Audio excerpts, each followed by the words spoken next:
जय श्री कृष्णा दोस्तों, आज हम देखेंगे राजस्थान की स्थिति और विस्तार के बारे में। नया टॉपिक है, सबसे टफ टॉपिक भी माना जाता है। इसको अगर समझ में आ जाए तो बहुत सरल टॉपिक भी होता है। हम इसको आज थोड़ा डीपली, धीरे धीरे, नॉर्मली, आसानी पूर्वक पढ़ने की कोशिश करेंगे और समझने की कोशिश करेंगे। राजस्थान की स्थिति और विस्तार को समझने से पहले मैं थोड़ा सा डिटेलली आपको भारत के बारे में बता देता हूँ, क्योंकि उससे आसानी पूर्वक आपको समझने में आ जाएगा। सर्वप्रथम हम देख लेते हैं कि राजस्थान की स्थिति विस्तार से पहले ये हमारा ग्लोब है। यहाँ पर हमारी भूमध्य रेखा है, यहाँ से 0 डिग्री देशांतर रेखा है।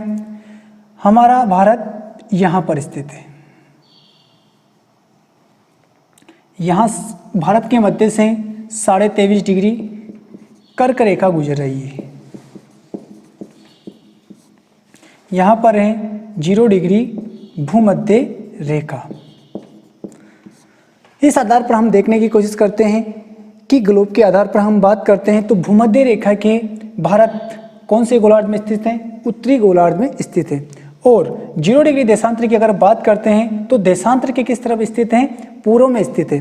तो भूमध्य रेखा के उत्तर में और देशांतर के किस तरफ? पूर्व में स्थित है। अगर हम बात करते हैं ग्लोब की स्थिति के आधार पर तो यहाँ पर उत्तर और यहाँ पर पूर्व। तो भारत ग्लोब की स्थिति के आधार पर हम बात करें तो यह उत्तर पूर्व दिशा में स्थित है। यह तो हो गई हमारी सामान्य जानकारी कि हमारा भारत कहाँ पर स्थित है। इसी के आधार पर हम राजस्थान के बारे में भी जानने की कोशिश करते हैं कि राजस्थान कहाँ पर स्थित है। वही स्थिति हमारे राजस्थान के साथ बनती है जैसे भूमध्य रेखा के उत्तर में, देशांतर के पूर्व में और ग्लोब के आधार पर वही उत्तर पूर्व में स्थित है। लेकिन अगर भारत के मानचित्र के आधार पर हम इसको देखने की कोशिश करते हैं तो ये हमारे बहुत आसानी पूर्वक समझने में आएगा। हमारे को सबसे पहले ज्योग्राफी में एक सबसे मेन इंपॉर्टेंट होता है इसका मानचित्र। हमारे को मानचित्र आना जरूरी है और मानचित्र में कौन कौन से राज्य कहाँ पर स्थित है, कौन कौन से क्षेत्र कहाँ पर स्थित हैं, इनकी जानकारी भी हमारे पास होना जरूरी है। यहाँ पर स्थित है हमारा राजस्थान। राजस्थान अब भारत के मानचित्र के आधार पर अगर हम इसको देखते हैं तो देखने के बाद यहाँ पर आते हैं उत्तर और यहाँ पर है पश्चिम। तो हम अगर भारत की बात करते हैं तो भारत के आधार पर अगर हम देखते हैं तो राजस्थान उत्तर पश्चिमी दिशा में स्थित है। राजस्थान भारत के उत्तर पश्चिमी दिशा में स्थित है। मैंने आपको एक रेखा बताई थी, कर्क रेखा। कर्क रेखा राजस्थान के दक्षिण से होकर गुजरती है। और बात करें तो कर्क रेखा के उत्तर में क्या आता है? हमारे राजस्थान आता है। इसके अलावा हम इसकी जानकारी धीरे धीरे इकट्ठी करते हैं कि किस प्रकार से यहाँ की स्थिति और विस्तार है। हम सबसे पहले राजस्थान के बारे में जान लेते हैं। राजस्थान के बारे में जानते हैं तो सर्वप्रथम इसके मानचित्र को देखते हैं कि मानचित्र में किस किस प्रकार से इसकी स्थिति है। उसके बाद हम इसको समझने की कोशिश करेंगे। ये एक प्यारा सा राजस्थान का मानचित्र है। इसकी आकृति किस प्रकार की है ये आपको पता है। किस प्रकार की आकृति इसकी? विषम कोणीय,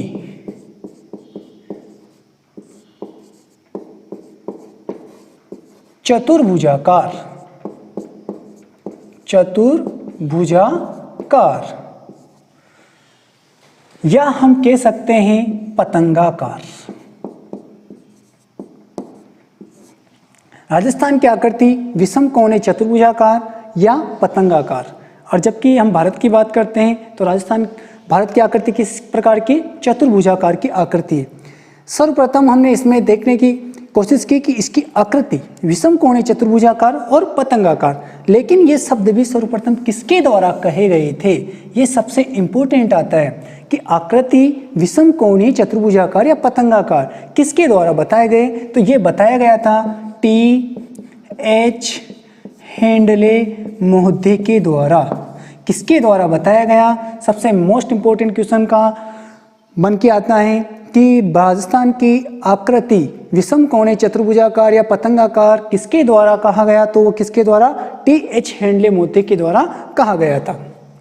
तो ये तो इसकी आकृति के बारे में हो चुका है। इसके अलावा हम इसके बारे में जानने की कोशिश करते हैं कि राजस्थान की क्षेत्र कितना है। उत्तर से पश्चिम, उत्तर से दक्षिण, पूर्व से पश्चिम आदि लंबाई इसकी जानकारी करने की कोशिश करेंगे। इसके पूर्व है, यहाँ पर पश्चिम है, यहाँ पर उत्तर है और यहाँ पर दक्षिण है। इसकी कुल क्षेत्रफल की अगर हम बात करते हैं तो राजस्थान का क्षेत्रफल 3,42,239 वर्ग किलोमीटर, या हम इसे कह सकते हैं किलोमीटर स्क्वायर। राजस्थान का क्षेत्रफल 3,42,239 वर्ग किलोमीटर है। इसके अलावा अगर हम इसके बारे में बात करते हैं तो भारत का जो क्षेत्रफल है उस आधार पर अगर हम बात करते हैं तो इसका क्षेत्रफल आता है 10.41%। भारत के क्षेत्रफल का कितना प्रतिशत है? भारत के क्षेत्रफल का कितना प्रतिशत है? तो यह है 10.41%। और अगर क्षेत्रफल की दृष्टि से बात करते हैं तो राजस्थान भारत में प्रथम स्थान पर आता है। कौन से स्थान पर आता है? ये प्रथम स्थान पर। अगर क्षेत्रफल की हम बात करते हैं तो भारत में राजस्थान का कौन सा स्थान है? प्रथम स्थान है। भारत का प्रथम स्थान आया था, हम बात कर लेते हैं, तो ये आया था 1 नवंबर 2000 को। कब आया था ये? 1 नवंबर 2000 को। उसके पहले राजस्थान का स्थान प्रथम स्थान पर नहीं था। जब मध्य प्रदेश से छत्तीसगढ़ अलग हुआ, उत्तर प्रदेश से उत्तराखंड अलग हुआ, बिहार से झारखंड अलग हुआ, तब जाकर राजस्थान का कौन सा स्थान बना? प्रथम स्थान बना। इसके अलावा ये तो है क्षेत्रफल राजस्थान का 3,42,239 वर्ग किलोमीटर। अगर यही क्षेत्रफल आपसे मील में पूछ लिया जाए तो इसका मील में क्षेत्रफल कितना है? तो मील में अगर हम इसके बारे में बात करते हैं तो इसका क्षेत्रफल निकल के आता है 1,32,139.22 वर्ग मील। अगर इसका क्षेत्रफल मील में पूछ लिया जाए तो 1,32,139.22 वर्ग मील के अंतर्गत आता है। अब हम बात कर लेते हैं इसकी सीमाएं।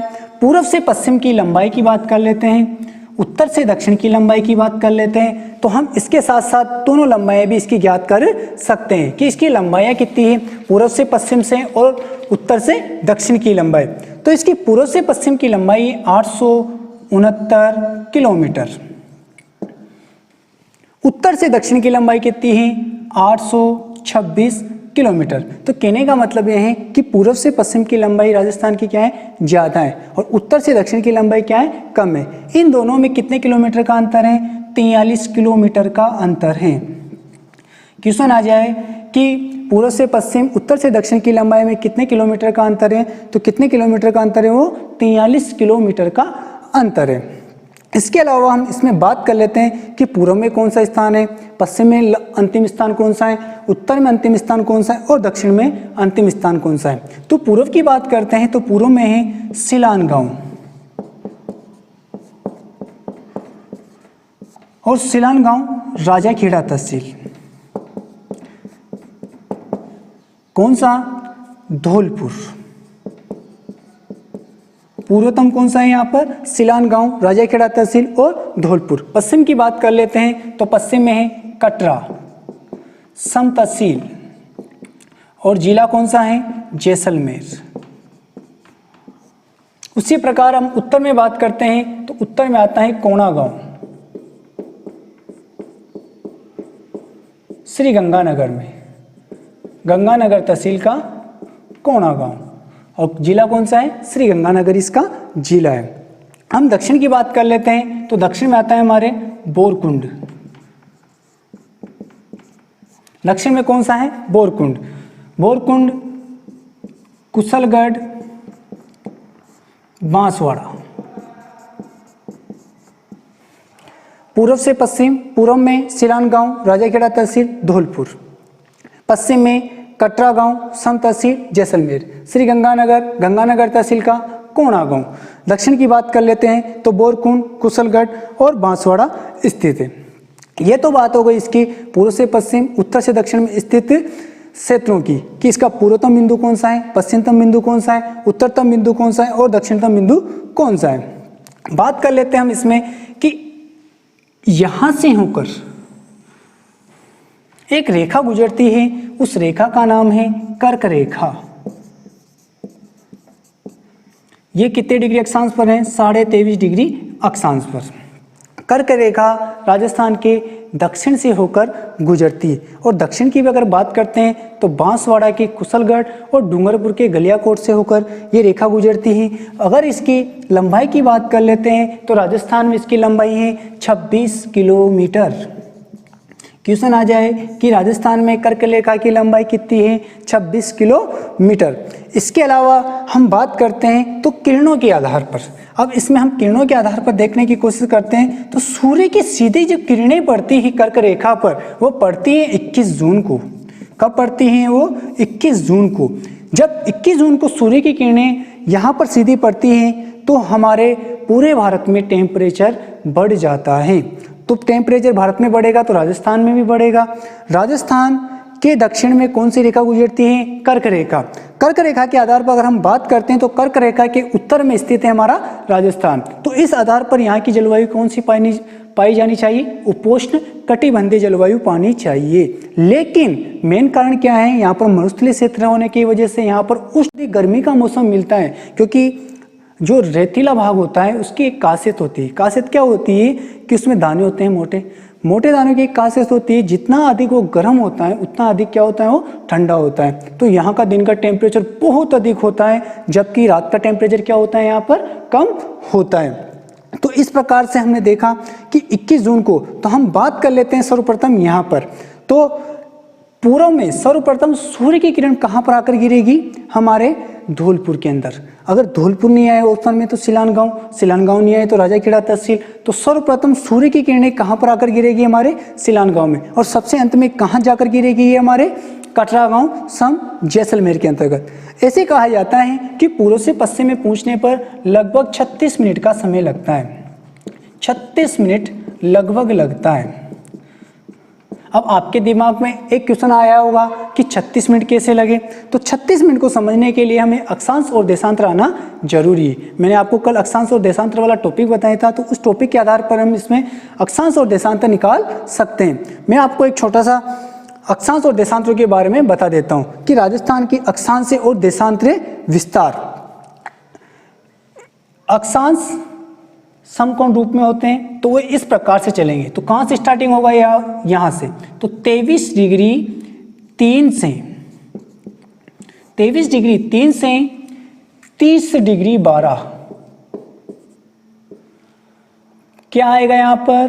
पूर्वी देशांतर। क्या आएगा यहाँ पर? पूर्वी देशांतर। क्योंकि राजस्थान कौन सी दिशा में स्थित है? पूर्व में स्थित है, तो पूर्वी देशांतर।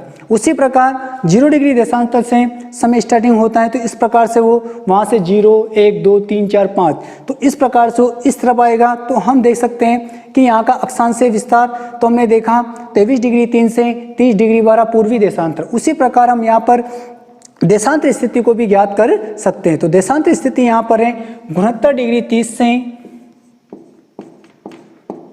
78 डिग्री 17। ये क्या है हमारे?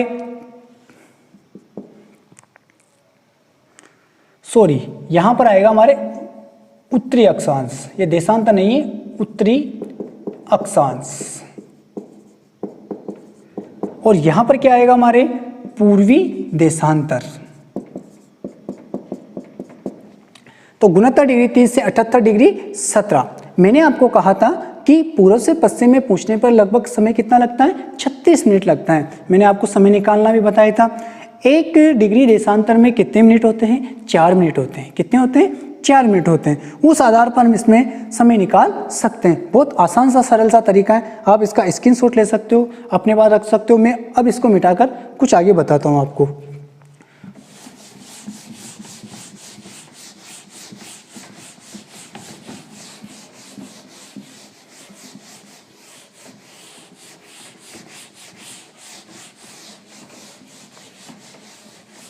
अब इसमें देखने की कोशिश करते हैं हम। तो ये तो अक्षांश और ये देशांतर। 23 डिग्री 3 से 30 डिग्री 12 उत्तरी अक्षांश। देशांतर 69 डिग्री 30 से 78 डिग्री 17, ये क्या आएगा आपके पूर्वी देशांतर। अब समय किस पर ज्ञात किया जाता है, देशांतर पर। तो आपके पास देशांतर है 69 डिग्री 30 से 78 डिग्री 17। तो हम क्या करेंगे कि 78 डिग्री 17 में से 69 डिग्री 30 को माइनस करेंगे। क्या करेंगे, इसको माइनस। अब एक छोटा सा मैं आपको बता देता हूं कि 1 डिग्री में 60 मिनट होते हैं। कितने मिनट होते हैं, 60 मिनट। 1 डिग्री में कितने मिनट होते हैं, 60 मिनट होते हैं। और 1 मिनट में 60 सेकंड होते हैं। अब यहाँ पर संख्या क्या है, 78 डिग्री 17 में से 69 डिग्री 30 को माइनस करना है। तो यहाँ संख्या छोटी है, यहाँ संख्या बड़ी है, तो हम इधर से क्या लेंगे, डिग्री लेंगे। तो डिग्री लेंगे तो यहाँ पर कितना हो जाएगा आपके 60 आएगा, डिग्री लेते हैं तो 60 आते हैं। यहाँ पर क्या हुआ कि यहाँ पर हो चुके हैं आपके पास 77। 60 और 17 77, 77 में से 30 को निकालोगे तो आपके पास क्या आएंगे, 47।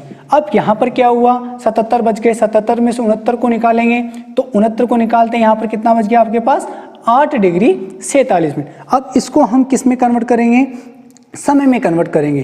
तो 8 डिग्री इंटू 1 डिग्री देशांतर बराबर 4, तो 8 चौक 32 मिनट। तो ये आपके पास, अब यहाँ पर आपके पास कितना है, 47।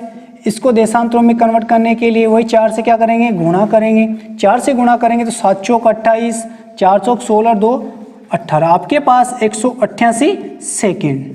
कितने सेकंड आ गए आपके पास, 188 सेकंड। 188 सेकंड को मिनट में कन्वर्ट करने के लिए इसमें किसका भाग देंगे, 60 का भाग देंगे, क्योंकि 1 मिनट में 60 सेकंड होते हैं। 36, 18 और 8, 3 मिनट और 8 सेकंड। मैंने आपको यहां पर बताया 8 इंटू 4, 8 चौक 32 मिनट। तो 32 और 3 मिनट 8 सेकंड, इसको क्या कर लेते हैं, हम जोड़ लेते हैं। 32, 3 मिनट और 8 सेकंड, तो इसको हमने जोड़ा 8 सेकंड और 35, तो 35 मिनट 8 सेकंड। आपके सामने समय कौन सा निकल गया है इसमें, 35 मिनट 8 सेकंड। मैंने आपको वहां पर लिखा था 36 मिनट लगभग लगते हैं, लेकिन एग्जिट समय कितना आया यहाँ पर, 35 मिनट 8 सेकंड। आप इसको आसानी पूर्वक निकाल सकते हो। 78 डिग्री 17 में से 69 डिग्री माइनस करेंगे 30 को, तो 8 डिग्री 47 आया। 1 डिग्री देशांतर बराबर 60 मिनट होते हैं, 1 मिनट बराबर 60 सेकंड होते हैं। यहाँ 8 डिग्री 47 आया। 8 को मैंने किससे किया, 4 से, क्योंकि 1 डिग्री देशांतर बराबर कितने होते हैं, 4, 8 चौक 32, 47 इंटू 4 किया, 188 सेकंड आपके पास आए। 188 सेकंड को किस में कन्वर्ट करेंगे, मिनट में। तो मिनट में कन्वर्ट करने के लिए किसका भाग देंगे, 60 का। 1 मिनट में 60 सेकंड होते हैं, 60 का भाग दिया तो 3 मिनट 8 सेकंड आपके सामने आए। मैंने 32 को 3 मिनट 8 सेकंड को जोड़ा तो 35 मिनट और 8 सेकंड आपके सामने निकल गए। कुल एग्जिट समय निकल गया आपके सामने 35 मिनट 8 सेकंड। कहने का मतलब यूँ है कि धौलपुर के सिरान गांव से कटरा गांव तक पहुंचने में लगभग 35 मिनट और 8 सेकंड का समय लगता है। किसको लगता है, ये सूर्यदेव की किरणों को लगता है। तो आगे हम इसमें देखने की कोशिश करते हैं, तो आगे हम इसमें बढ़ते हैं।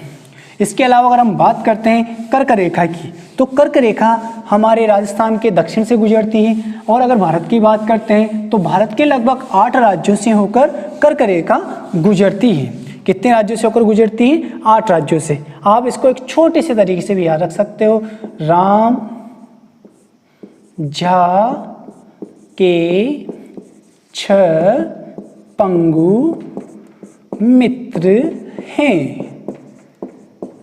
कितने मित्र हैं, 6। रा से बनेगा राजस्थान, म से बनेगा मध्य प्रदेश, झ से बनेगा झारखंड, छ से बनेगा छत्तीसगढ़, प से बनेगा पश्चिम बंगाल, गु से बनेगा गुजरात, मी से बनेगा मिजोरम और त्र से बनेगा त्रिपुरा। राम जाके छपंगु मित्र, कितने राज्यों से होकर? 8 राज्यों से होकर। राजस्थान, मध्य प्रदेश, झारखंड, छत्तीसगढ़, पश्चिम बंगाल, गुजरात, मिजोरम, त्रिपुरा। अब क्वेश्चन इस प्रकार से भी आ जाए कि कर्क रेखा के निकट कौन से राज्य की राजधानियां हैं, तो इसमें सर्वप्रथम हम देख लेते हैं झारखंड की राजधानी रांची है, जो कर्क रेखा के निकट मानी जाती है। इसके अलावा अगर हम बात कर लेते हैं त्रिपुरा, तो त्रिपुरा की अगरतला है, अगरतला। अगर हम मिजोरम की बात कर लेते हैं तो मिजोरम की आइजोल, आइजोल।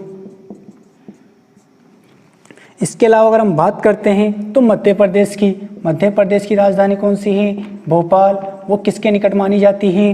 वो कर्क रेखा के निकट मानी जाती है। तो क्वेश्चन आ जाए कि कर्क रेखा के निकट कौन से राज्य की राजधानी स्थित है? तो झारखंड की रांची, मध्य प्रदेश का भोपाल, मिजोरम की आइजोल और त्रिपुरा की अगरतला। तो इस प्रकार से हम इस क्वेश्चन का आंसर भी सही कर सकते हैं। तो ये तो हो गई हमारी कर्क रेखा वाली बात। आगे हम बढ़ते हैं तो हम देखते हैं कि जो सूर्य की किरण पड़ती है वो सूर्य की किरण किस पर गिर रही है? सर्वप्रथम हमारे राजस्थान में बांसवाड़ा पर। तो बांसवाड़ा में सूर्य की किरणें क्या हो गई? सीधी हो गई। अगर क्वेश्चन घूम के आ जाता है तो घूम के क्या अनुसार क्वेश्चन आएगा कि इसकी सबसे तिरछी किरण कहाँ पर गिरती है? तो तिरछी किरण की अगर हम बात कर लेते हैं तो सबसे तिरछी किरण गिरती है श्री गंगानगर। मैं आपको थोड़ा सा मैप बनाकर बता देता हूँ। ये हमारा राजस्थान है, कर्क रेखा यहाँ से गुजर रही है, ठीक है। अब सूर्य की सीधी जो किरण पड़ रही है वो कहाँ पर पड़ रही है? कर्क रेखा पर। कहाँ पर पड़ रही हो? कर्क रेखा पर। तो सीधी किरण कहाँ पर हो गई? बांसवाड़ा। सूर्य की सीधी किरण। अब बात आ जाएगी सबसे तिरछी किरण कहाँ गिरती है? तो सबसे ऊपर बढ़ेंगे तो ऊपर बढ़ते हुए जाएंगे तो तिरछी होती चली जाएगी, तो तिरछी होगी चली जाएगी तो कहाँ पर आएगी वो? श्री गंगानगर। सूर्य की तिरछी किरण, सूर्य की तिरछी किरण। सबसे सीधी किरण तो कहाँ पर? यहाँ पर। और यहाँ पर जाते हुए क्या होती है? वो तिरछी होती हुए चली जाती है। कहाँ पर? श्री गंगानगर पर। अब देखो एग्जामिनर क्या करते हैं कि इतना सीधा आंसर तो देंगे नहीं हो कि डायरेक्ट श्री गंगानगर दे दिया, आपके लिए बांसवाड़ा दे दिया। क्वेश्चन किस प्रकार से देंगे? सूर्य की सबसे तिरछी किरण कहाँ गिरती है? श्री गंगानगर में। ऑप्शन में नहीं हो तो इसका दूसरा आंसर हनुमानगढ़। क्या मिलेगा? हनुमानगढ़। अगर हनुमानगढ़ भी ऑप्शन में नहीं हो तो यहाँ ऑप्शन मिलेगा आपको चूरू। अगर चूरू भी ऑप्शन में नहीं हो तो यहाँ ऑप्शन मिलेगा आपको बीकानेर। तो क्वेश्चन किसी भी प्रकार से एग्जाम में पूछा जा सकता है। तो सूर्य की सीधी किरण बांसवाड़ा में, अगर यहाँ पर भी घुमा दिया जाए तो यहाँ पर भी हम याद कर सकते हैं। थोड़ा ऊपर बढ़ेंगे तो डूंगरपुर आ जाएगा। अगर डूंगरपुर भी ऑप्शन में नहीं होगा तो प्रतापगढ़ आ जाएगा।